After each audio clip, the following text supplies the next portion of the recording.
My name is Graham Harper, and I'm with the Pacific Asia Travel Association. We're headquartered in Bangkok, Thailand.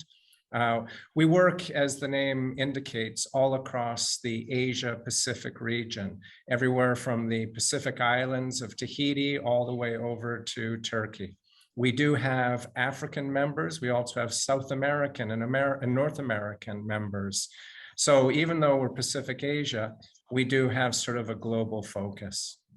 However, today, what we're talking about is a very, very local focus. And that focus came about starting back in 2018, 2019, when the Roundtable was conducting a survey of informal workers in the Thai tourism supply chain. And they were specifically wanting to look at the different sort of human rights issues that were coming from that. Now, that report was published in March 2020, just when COVID hit. And that's when everything changed.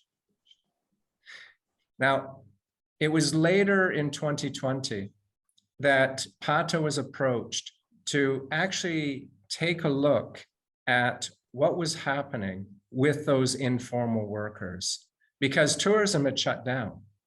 And there was great questions about what was happening to the workers and what was happening to sort of their welfare and their livelihoods and their situation. And so together with Focusrite, the Swiss consultancy, we conducted a survey from November 2020 until March 2020 of informal workers within the Thai tourism supply chain. We talked extensively with the industry as well as with the civil society sector and with multiple people throughout the informal supply chain. Now, today, we have a number of our team here to be able to share some of the insights and the experiences with this. We have a Thai tour guide who can talk about her firsthand experiences working within the informal sector. We have one of our leading civil society actors within Thailand from Child Safe and Friends International, as well as a couple of our PATA team to be able to share the insights of the research and things that came out of it. Now, to kick this off, I'd like to ask my colleague, Kun Napason Wacharapram, to be able to give a quick overview of the survey that we conducted and some of the key findings that came from it. So, Kun Napason, or Y, as your nickname is, I'll hand it over to you, please. Thank you, Graham. Yeah, let me share the screen. Present. Yeah, just go full screen and that's coming through nicely.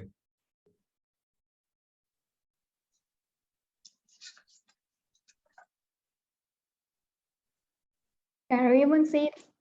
Perfect. Okay, thank you. As Graham said, last year we did the survey. So let me talk about this survey a bit. This survey is to interview informal workers that they are the people that tourists will experience when they do the sightseeing, such as street vendors, tuk-tuk driver, bicycle rental staff, massage worker, or even the freelance tour guide. The survey was supported by Focusrite, the consultancy on human rights in tourism from Switzerland, and also the local DMCs to provide tour guides to interview the 72 workers in this main area of Chiang Mai, Bangkok, and Phuket. About the result, there are no surprise at all that most of them, like 94%, lost the job and incomes, and then followed by the mental effects and life difficulties on their families. So we also asked them about the hope to reopen the country at that time. So at that time, the situation in Thailand is much better, at the lowest case at 0 for a while. So they're concerned with the domestic reopening less than international round, but 98% of them still certainly need the international tourists to come, as that will bring more incomes to them.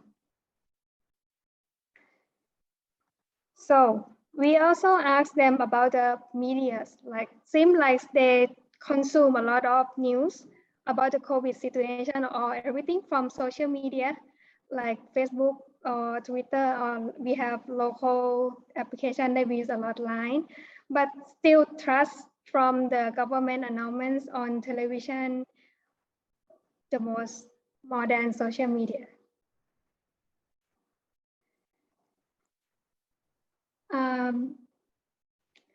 So we also asked them about the healthcare. Yeah, like simple self-protection equipment such as masks, hand sanitizer, or temperature check are still affordable.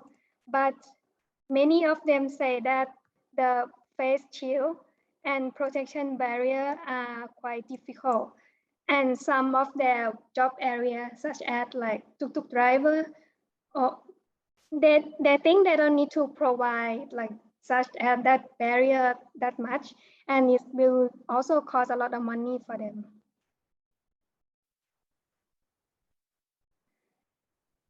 And here is the main point of the extension project that we're gonna talk about.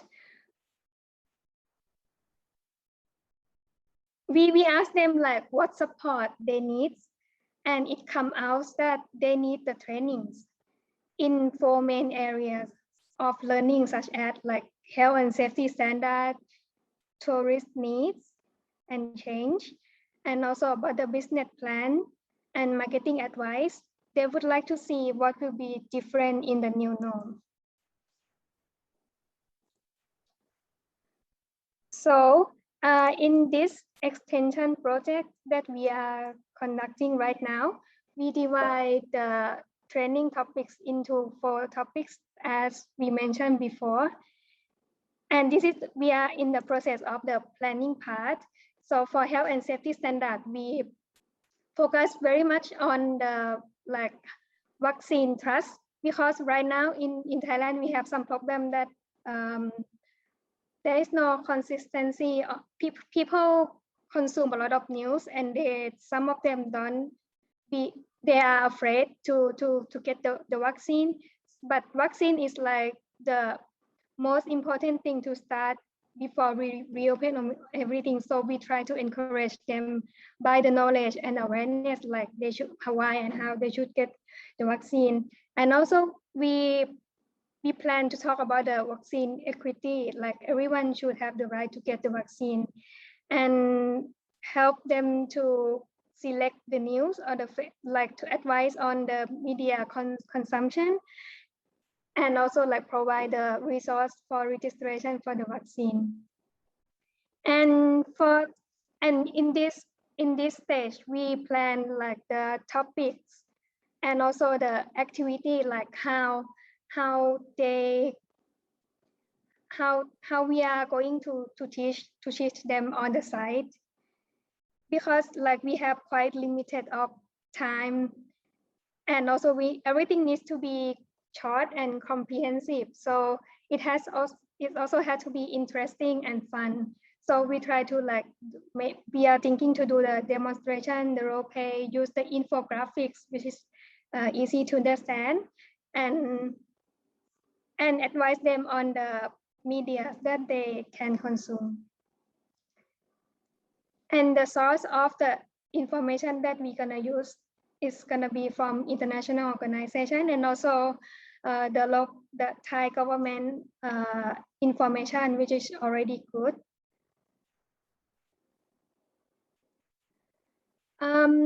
This slide is like, we just bring up one example that we use in Thailand. This is from the Facebook page of one. He is the medical staff in the laboratory, in the lab, and people call him like a doctor. And he tried to encourage people, like in this photo, as you will see a photo of pregnant women on the top and elderly under below. And he's like try to edit his face himself to encourage people like this, and say this is a time for pregnant women and elderly people to get the vaccine, please come, don't be afraid, like it's your time, your turn. So for this project, like as a model, maybe for another country, it's like we try to use this way of communication, like to mean it has to be comprehensive and interesting by making it a bit fun for people. So the other topics that we're gonna train those informal workers at this time, so will be apart from health and safety standard for their own self, there will be also like self-safety measure for tourism. Like in Thailand, we have SHA certification that will use everywhere in like most of job area, like the restaurant, hotel, vendors, or the drivers. But right now everyone has to register to get this logo, SHA logo, and then the tourists can make sure that their shop or their business is safe and okay for to use the service.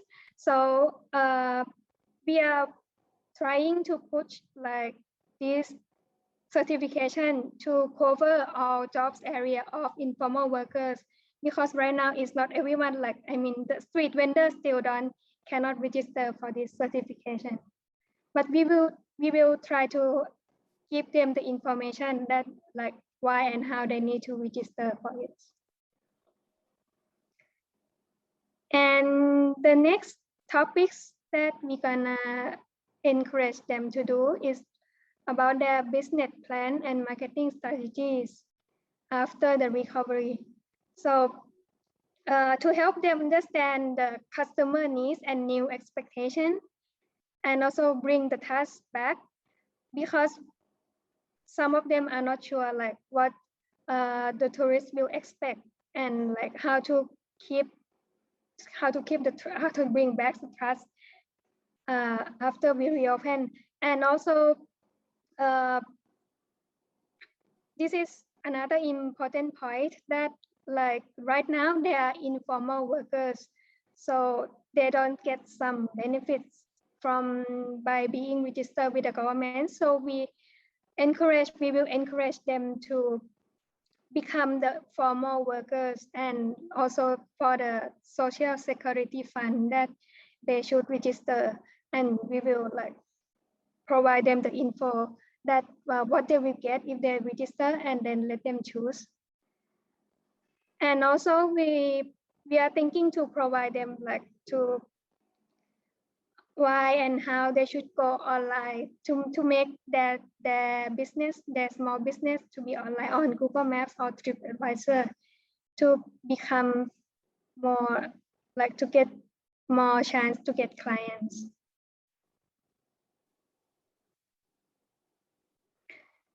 And then the last topic will be about the art of Thai service. It's like to understand generally the global culture, to avoid offending each other between tourists and the workers, and basic human rights, like what they should know about human rights in tourism. And also the important part is about the mindset. It's like from the survey result, we got the story of people with fixed mindset and growth mindset. So we will share the story from that one and encourage them to have the growth mindset from the positive story. And this is gonna be the last slide of my part. So the next step of this project will be, right now we are summarizing the topics plan, that what those topics that I just mentioned.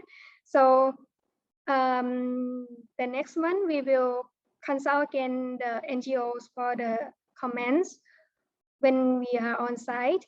And after that, we will wait until everything is safe enough. We will hire like tourism guides who are like furloughed tourism guides to do the training on site for us, and then we transfer all the information to them, all the topics, all the data, and then they start to do on site like we plan to be at the end of the year, and then after that will be the feedback and the reports and the other events to share the this project as the model for the other countries maybe.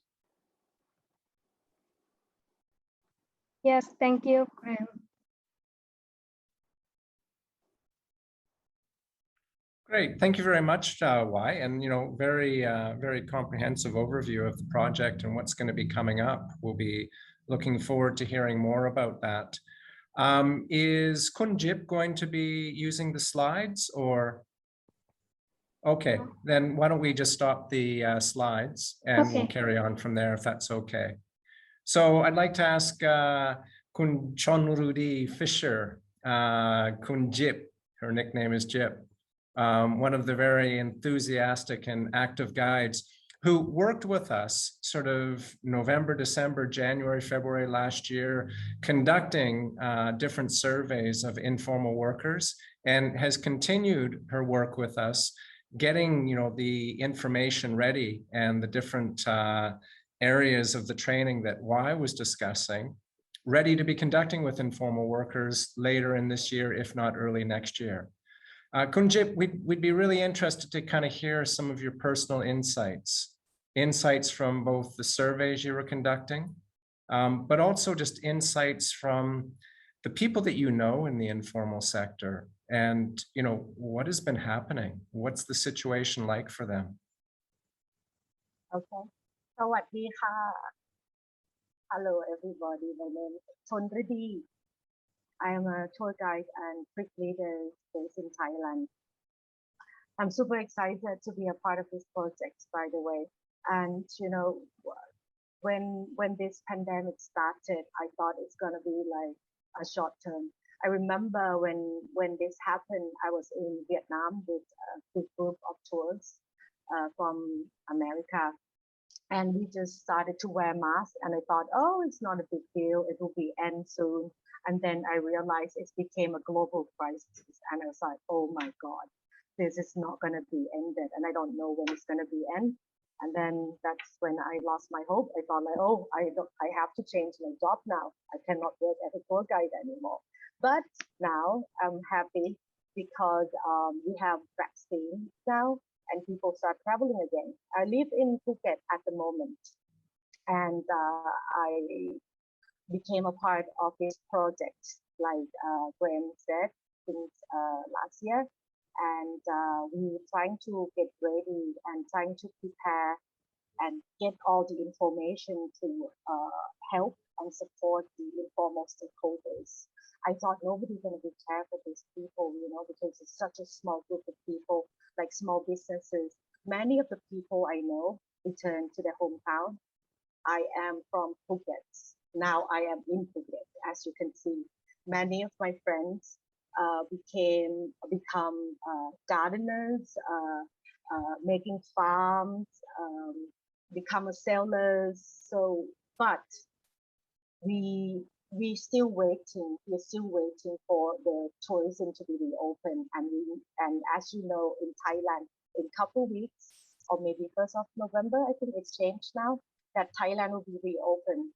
And Phuket Sandbox started first, and I can see the success.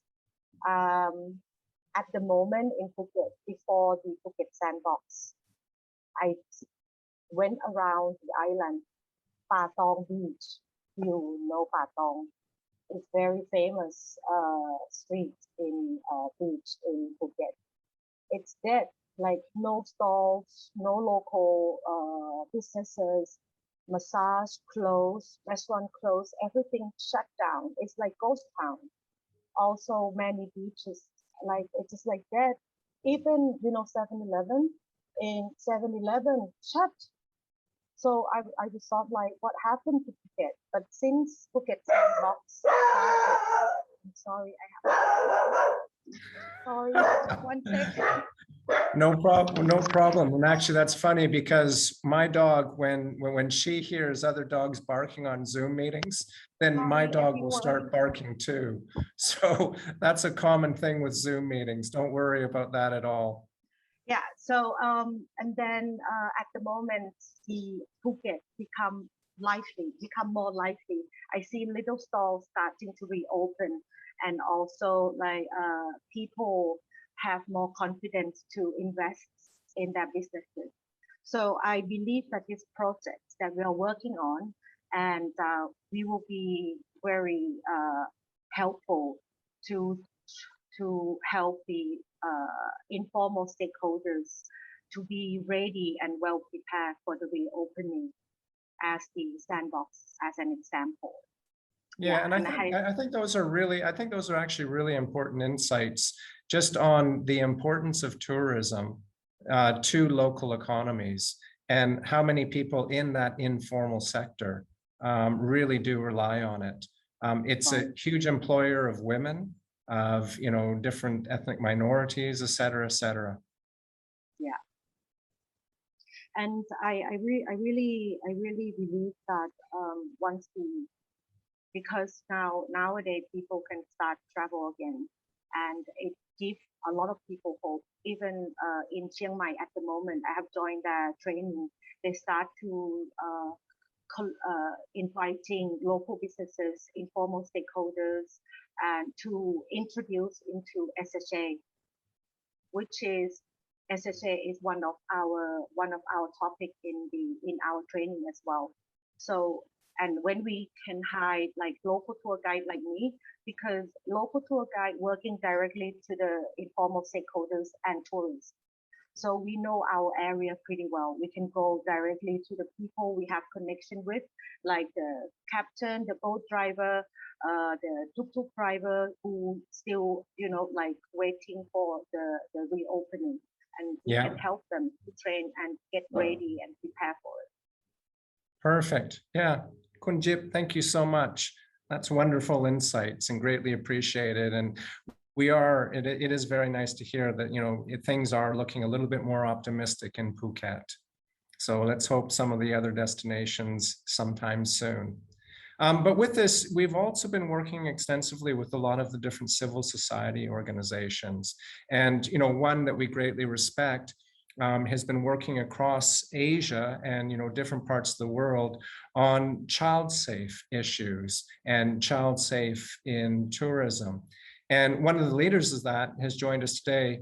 Marie, we'd love to hear from you and your perspectives on, you know, sort of what is happening in the informal sectors, how this pandemic has really hit some of those very marginalized communities. Yeah. Thank you, Graham, and thank you for inviting us. And Friends International at Child Safe is very proud to be part of this project with you here in Thailand. Of course, at Friends and across the countries we work with, we experience firsthand the impact of COVID on children and their families. The impact, of course, includes many things, from disruptive education to delays in job placement for young people. Of course, families and children well-being at home is also a big problem. Mental issues, domestic violence, so on and so forth. In Thailand in particular, Friends works with both Thai communities and migrant communities. And most of our target groups do make a living in the informal sector, whether related to tourism or not. So we have a lot of families who are street sellers. They have small businesses as vendors, working on daily wage jobs, for example. When we talk about migrant communities, of course, they are facing additional challenges, such as access to services, government support schemes, housing problems, especially when they lose their jobs, family separation with their children left behind, debts, of course, for example. As for the vaccines that you mentioned in the presentation earlier, we have seen quite a good progress from the demand side, and the communities we work with are now in demand for vaccination. I think there's been a lot of information and progress on informing those communities about the benefits of vaccination, and they understand much better now. So for us in our target groups, we have now quite a big number of people being already vaccinated or having registered and waiting for vaccination. So that's about it for the situation, Graham. Yeah, no, it's great, and thank you. And it's very positive to hear about the the demand for the vaccinations is there. I'm fortunate. I just got my second shot today, and I feel very fortunate about that. Yes, I do have just one other quick question, because a lot of this project that's being conducted together with the Roundtable is really dependent upon being able to reach out to the informal communities within informal workers within their communities.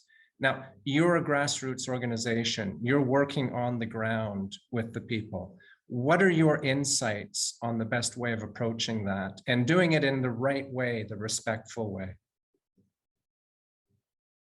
Well, at the moment, yeah, many NGOs, as you know, and foundations in Thailand still focus on emergency support.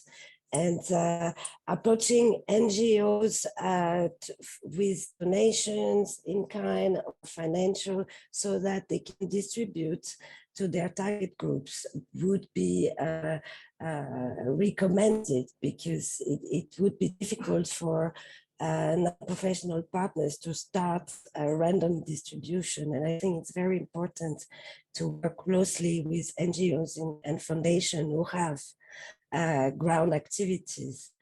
In terms of support, I think it's very important to start thinking beyond emergency and support strategies that are much more longer term, and eventually provide support NGOs or programs that provide marketable skills training, for example, access to formal employment for young people or caregivers, educational programs, and micro business support. Now, I think, again, and I'm not preaching for my own church, but it's true that there are quite a big number of good NGOs in Thailand and foundations. And I would definitely recommend companies or the sector to approach NGOs so to coordinate the support. Yeah, wonderful. Working with the experts on the ground. Very good recommendation. Very good recommendation. Would like to actually move on to another of our PATA team, who was actively involved in the surveys we were doing earlier in the year and continuing with the extension of the project. Kun Pimpika, Kun Phon, maybe get some of your insights into what you see has been going on and a bit more of the Thai perspective, please. Thank you, Graham, and hello everyone. My name is Pimpika. I'm from Pacific Asia Travel Association, and I'm based in Bangkok. So today I would like to share with you some of the Thailand's perspective regarding the COVID-19. First, I would like to talk about the feelings. So we can see that the COVID-19 affects different people in different ways. So most of the effect is for people effect on their financial status, of course, and including the mindset, which is one of the key findings from our informal worker surveys. So the pandemic has affected the informal workers' life. We can see that most of them have lost their job, that including the people who work in a tourism industry. They have lost their job. Some of the business has to be closed. So that caused them with the stress. Some of them have no solutions. They do not know what to do next. But there are some people that is quite well prepared with the crisis. They know how to live with the situation, and they have the second plan, and they know what to do, how to adjust the lifestyle and business to maintain the customer and still have an income. And yes, to live with the pandemic, we seem to have high self-protection practices and good personal hygiene these days. So next is the economic part. The pandemic has heavily disrupted the country's economy, of which the tourism is the main significant sector. And I'm talking about both international and domestic tourism. So Thailand's tourism industry is now struggling to survive. We can see that even for local people, they might travel less, that because of the travel restriction as well. And of course, they will spend less during their trips. And traveling style will be changed. So some of the industry operators should plan and to promote specific tourism now, such as like a wellness or medical tourism. Next, so what we have learned from this pandemic, first thing, of course, is about the financial preparations. Most informal workers need to have a better plan and management on their savings. When we got the results from the survey, it seemed that some of them almost used up of their saving monies, so they better have a good plan on that. But that leads also to the one of the solution we have found, like Guy Chip mentioned, most of the informal workers or the tourism people, they went back to their hometown to stay with family, getting the support from their parents and friends, or have a better new start with their life. So some of them might have a better career that they're quite happy with that for now. But yeah, most of us still like try to stay safe and stay hygiene. For while we live with this kind of difficulties and crises, we can see that there is also the possibility to be resilient. Since we have to adjust our lifestyle, that also include like the working style, the working schedule, the life schedule. We need to have a new skill. We have to apply the current skill to make a living and search for new ideas or new strategy to do business and what to do when the country reopens. Next slide, please. Here, I like to talk a bit about the COVID situation in Thailand. So last year, Thailand was quite successful in maintaining the pandemic throughout the year. But now we are experiencing with the new outbreak since April this year. This new outbreak originated from Bangkok and now spread out to other areas in Bangkok, including other provinces. So still the government has asked for the cooperation from the business that to stick with the work from home policy. And for some areas in dark red zones, areas such as Bangkok or any province around Bangkok, we have the curfew start from 9 p.m. In terms of the number of cases, the numbers are dropping, but still we have around 10,000 new cases per day on average. Next is the vaccination program. So mainly the main license and available vaccines in Thailand are AstraZeneca and Sinovac. So the vaccination program in Thailand first started at end of February this year, mostly for healthcare workers, and then by June we started to have the vaccination for everyone in the country. And the country aims to vaccinate 70% of population to get the vaccine this year. Some of you might have questions why Thailand has a slow progress of the vaccination. So at the beginning, we have some people who are concerned about the side effect. They have heard the news about the negative effects, and there was a delay in the vaccine supply to the country as well. And seems that we have several channels, unstable channels for people to register for the vaccination. So some of us might have like hesitation or confused where they can register, or will they get approval after register or not. And this about the vaccination program. So this is just a part of our extension project, is that we want to encourage and educate those informal workers to know that the COVID-19 vaccine is the most effective way to prevent the COVID-19 disease, not just only to decrease the patients, but it will also reduce the chance of severe and death from the infections, for example. Next slide, please. Okay, last not least, so where we can check for the information of the COVID-19 situation and number of cases, mainly the most trustable source is the Department of Disease Control website. They also have the Facebook page where we can check the situation of the COVID-19 and most updated and correct information. But for us, for Thai people to have a better and easier way to get the information, so the government also have the Center for COVID-19 Situation Administration, where they do the live broadcasting every day around lunchtime. Also, they have the Facebook page which they have lots of number of the followers that we can check the information about the COVID-19 as well. So in terms of the tourism Authority of Thailand, they have the TAT newsroom where you can check all the updates of the Thailand tourism.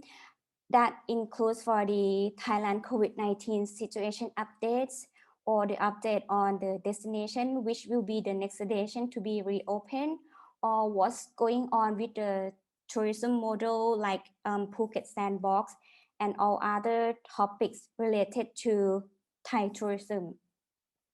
And yeah, that's it from me in terms of the Thailand's perspective. Thank you very much, Graham. Back to you. I will unmute myself so everyone can hear me. Fun, thank you so much for that. Greatly appreciated. We do want to leave some time. We have, just a little over 15 minutes left. And we do want to give some time for people who've joined us to be able to ask any questions. But before that, I'd like to actually just move quickly to Yara Schreiber, who is with the Roundtable on Human Rights. And, Yara, maybe you could explain a little bit why is the Roundtable so interested in what's happening in Thailand? Thank you, Graham. Yeah, as you said in the beginning, what the Roundtable did in 2019 was that we had a human rights impact assessment in Thailand and Myanmar.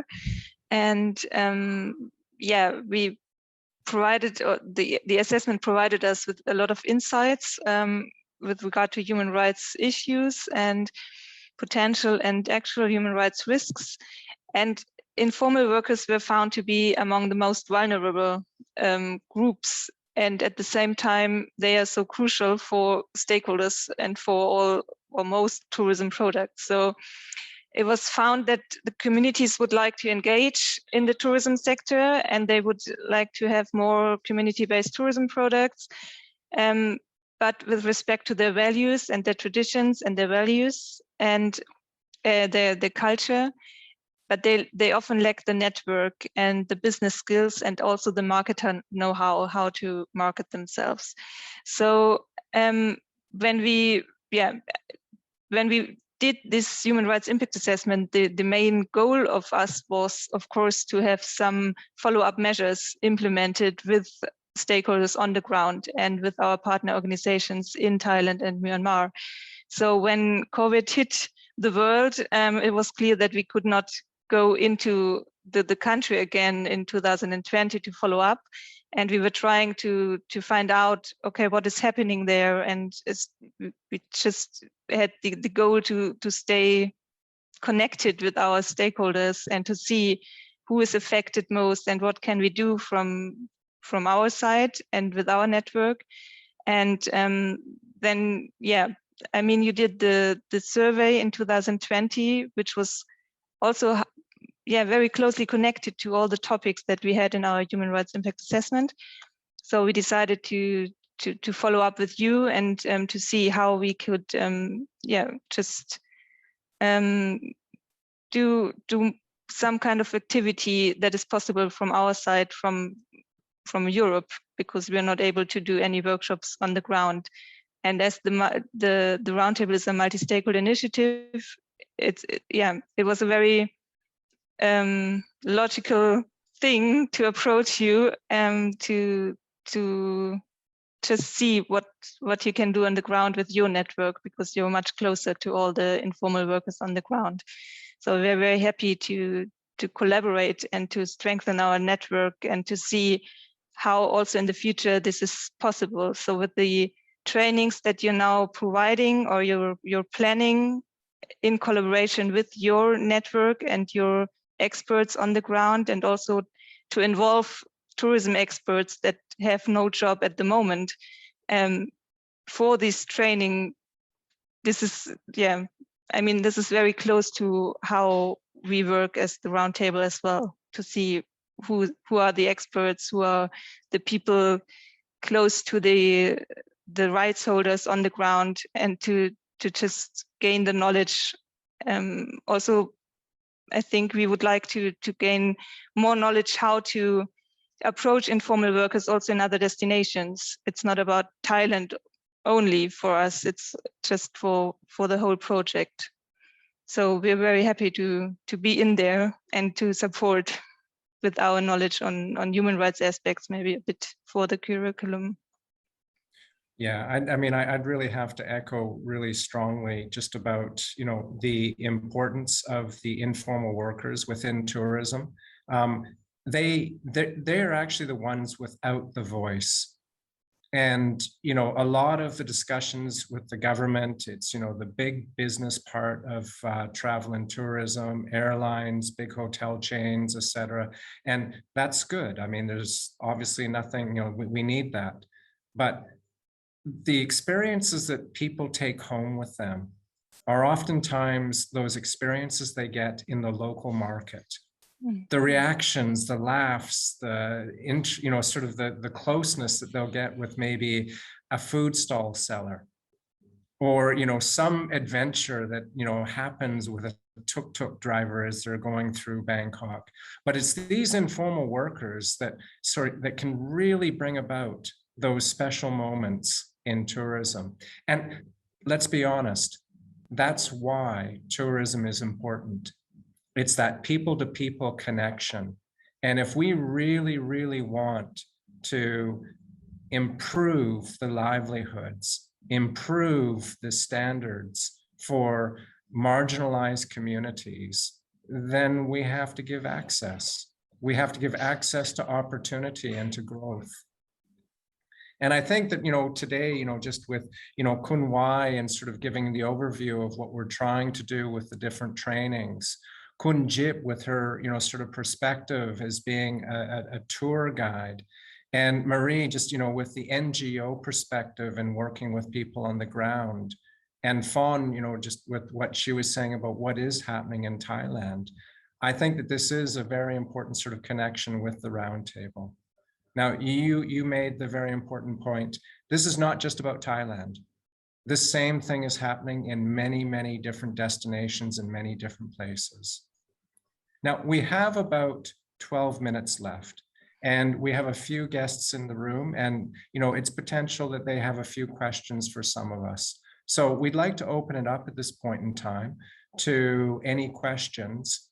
And perhaps while we're waiting for, and you can either unmute your microphone and ask it directly. If you prefer, you can also put your question into the chat, and by all means do either one. But maybe just to kick this off, I'd like to ask Jip a question. And I'd like to make it kind of a really sort of personal, emotional question. What, you were talking about Phuket and sort of different friends, but, you were talking about almost leaving tourism. How do you see tourism? Are we going to get the people back, or will tourism just lose them? Oh, I have confidence we're all gonna come back, because 90% of the people that I know that working in the tourism, mostly tour guides, we still prepare for coming back to the tourism. Only few people who just like find out something else that they think mostly because of their age, like reach to retirement. So they're like, oh, it's just retired earlier, but mostly we're waiting for it. Also, many people who I know that going back to their hometown because they cannot afford to live in other province anymore, such as Bangkok or in tourism province. So they go back home just to settle there. But then once they know that they'll be more higher, they will come back. I hope, I believe so. Strongly believe that. Great, great. And please, we have a question from Claudia. Please, Claudia. Yes, because hi, I'm Claudia from Germany, and we see a different trend at the moment, because we now face a shortage of employees in the hospitality industry, mainly in restaurants and hotels, because the former workers, they found now better jobs outside the hospitality industry. And I think we all face the same problem, that we really have a brain drop in the tourism industry. How do you see this? Well, I thank you very much for the question. It's a very appropriate question. And there have been a few articles in the newspapers here about different hotels and things in the Phuket area actually having a hard time getting qualified workers. It's, I think, partly because things are not open enough yet, and maybe it's still uncertain as to when and how strong the international level of tourism will rebound. So to a certain extent, we do run into that. But I'll also actually pass this on to Marie, because a little bit of this is also with, sort of the communities and, what Jip was saying, people going back to their hometowns. That's actually, I think, a very important survival strategy in Thailand, that, people leave the city centers, go back to hometowns, back to, sort of the family and things. Marie, how does that work? And is there room to kind of open up more social protection? I know that there's kind of been moves to get more people registered within the Thai social services. Yeah, I was about to talk about social protection and the difference between what people got in Europe and what they get here. And for example, within our target groups, I am very confident that they will return to their jobs in tourism, because the social support they receive is not enough. And whether they have turned to other activities, going back to their province, the agriculture, did small other jobs, I think they all want to go back to their tourism jobs when they had one. And I think in Europe, and I just came back from Europe, and I was amazed by the level of support hotels and restaurants got from my government, like in France, for example. And I think it's a whole different game there, because yes, of course, people have been supported while they were away from their jobs, and they have taken this opportunity to maybe move, to train themselves on other things and to find other jobs, and will not return in the travel sector. But in countries like Thailand or Cambodia or Laos, I don't think this is a big problem. Maybe one more little thing I could add to this is in our target groups, we noticed some kind of fear also in terms of safety for themselves, and some of our young people, for example, do not really want to work in restaurants just because they are afraid of COVID. And I think this will change, and the situation will evolve. And this also shows the importance for the industry to have all these health and safety standards in place and rolled out, including for the illegal, for the informal workers. Marie, that's actually a really interesting point, and I want to ask about that because Friends International has an excellent program in Cambodia for training of youth to work within, the food and hospitality sector. Can you maybe, have you noticed anything with those training restaurants that you run, or any insights from that? Yeah, of course, we had to reduce our restaurants drastically, and now we are running only very few small local eateries. And of course, as an organization, we are putting a lot of effort in safety for our own staff and beneficiaries, students. And this is very important because, as I said, young people, but also caregivers and adults, they really want to feel safe, and they are still quite afraid of COVID transmission and being affected by COVID. So we had, of course, put a lot of measures in place to be able to reopen and get our young people back in the restaurants. But once the tourism does come back, you'll be getting your restaurants back open again. Yes, we are hoping so. Good. I hope so too.